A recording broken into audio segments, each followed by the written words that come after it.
Frosty Reaper here, and the Season 2 announcement arrived last week. I wanted to give it a few days to see how the community reacted, and surprisingly, so far most of the community is positive about the announcements. I think most of the initial shock and awe of the weapon reset has gone to the side, and with that, let me say that the last Season 2 video that we talked about, how they were resetting the insured weapons, and that came out to be untrue. Infinity Ward announced earlier last week that they are in fact not resetting the insured weapon slots, so I'm sure that's a relief to a lot of the players out there. Now on to the new announcements. First off, the new map, Ashika Island. This will also be the resurgence map for Warzone 2. This is a much smaller map than DMZ, but not quite as small as Building 21, kind of in between, but still significantly smaller than Mazrah. But I do have to say the map looks pretty damn good. With this map, there are, so far we know, there will be a new weapons case to grind after, a new boss called the Bomb Maker, new locked and dangerous spaces or areas to explore according to Infinity Ward, and supposedly much more coming down the road. Now, Building 21 will still be accessible in Season 2. To access Building 21, you will still need the special access cards to gain entry. As always, these can be accessed through SAM site crates, chopper boss crates, buy stations, and legendary orange crates. The warning is still valid, though, to be sure and be geared up before heading into Building 21. Hopefully with Season 2, this means there will also be more rewards in Building 21. Now, next on to Al Mazrah's changes. There will apparently be some new things to explore in Al Mazrah. I would imagine that they would do this just because it would become stale if it was just the same stuff over and over again. Per their blogging, they said that there would be a crashed unknown aircraft at the cave complex.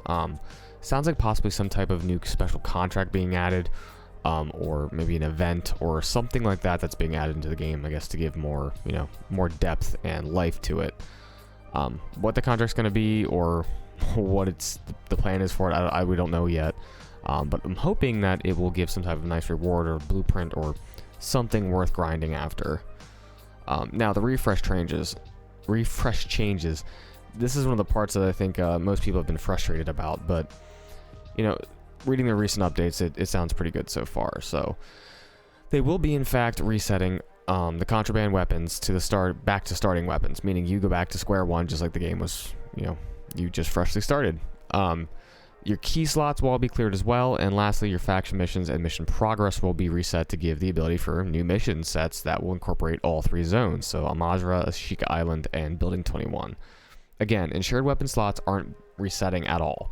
Call of Duty gave a little bit more insight on the reason for the refresh overall, and I have to be honest after reading this that I do agree with most of it. I think it's good for the long-term growth and health of the game, and I'll go over these real briefly to give you an idea of what they were saying. First off, mission progress got too difficult too quickly, and that's something that they're trying to balance with the game to make it more enjoyable and not just so hectic so fast. Secondly, the key stash will now also be able to hold specific mission items that you can carry over from one map or zone to another. This allows, again, for longer missions that can include all zones, which is kind of cool. That you have to go into Al Mazrah to complete something, but then you have to hop over to Ashika Island and then possibly Building 21. It's really kind of cool how they're going to make this stuff span all the different zones. It gives a lot of depth to the game at that point. And then lastly, the new missions set, as stated before, can have the ability to have multiple location missions, like we just talked about. The mission refresh is also made up of new missions, updated missions, and missions that worked well in Season 1. So they're not really refreshing all the missions that you did. I guess they are refreshing them, but not all the missions will be available again to play in Season 2. They'll be adding new ones, updated ones, as well as basically re-adding ones that were available in Season 1.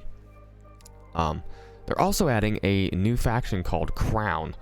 Again, this gives a little bit more depth and some continued gameplay for missions that we will be receiving in Season 2.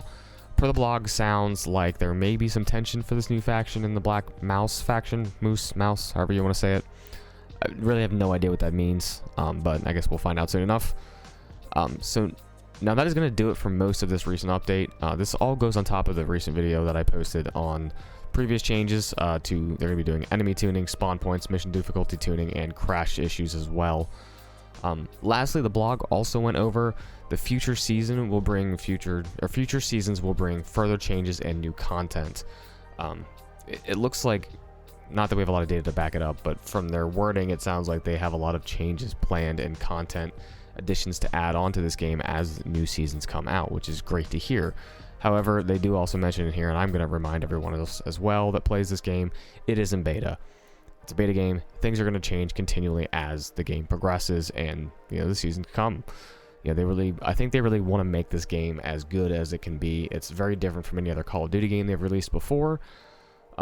So the hope, I do have some hope that they're going to continue to make this game as best as it can be. So yeah, that's going to do it for today's update video. If you liked it, don't forget to like and subscribe and comment down below on what you're most looking forward to in Season 2 of DMZ. As always, stay frosty. We'll see you in the DMZ.